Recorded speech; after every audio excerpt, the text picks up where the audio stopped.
My name is Cynthia O'Connor. I'm owner and founder of Cynthia O'Connor & Company in New York. What we really do as a company is we provide enough infrastructure for a brand new company to grow into a big brand without all the infrastructure costs where you would have to raise $5 million, $10 million. We represent brands such as Kate Spade in the past, Isabella Fiore, Me and Rowe, Kuba handbags, Bach here, and many, many other successful designers.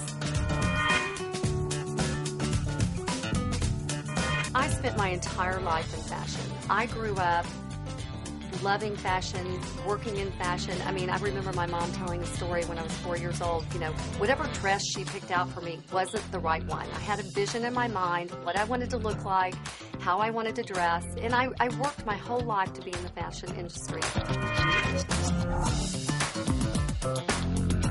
The first obstacle that I faced as a business owner was the fact that I didn't have any experience and I didn't have any relationships.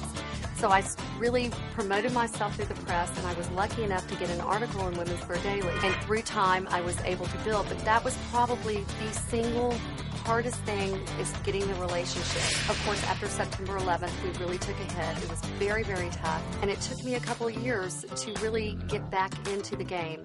We had gotten as low as $5 million in volume, and this year we're probably going to hit $80 million.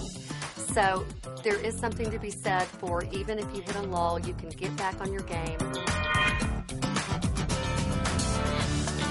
I work with new companies every day, and the one thing I tell them is they have to have capital. I would advise that most people need to start out with close to $1 million, or at least know where that first million is going to come from.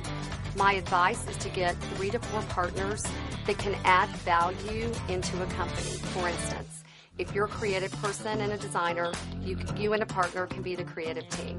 You need someone that probably is experienced in production or marketing, and you need somebody that's either a lawyer or a finance person that has that kind of education. And if you bring those working partners to the table, you can create a company that can survive a long time without another infusion of capital.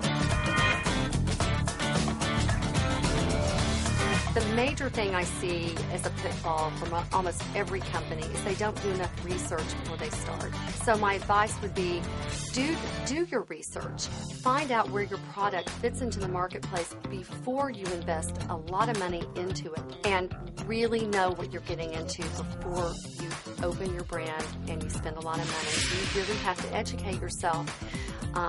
Excel is really important to know now. Every business is driven by Excel. You need to take advanced Excel classes, and you need to read quite a few management books, which I will list on the website.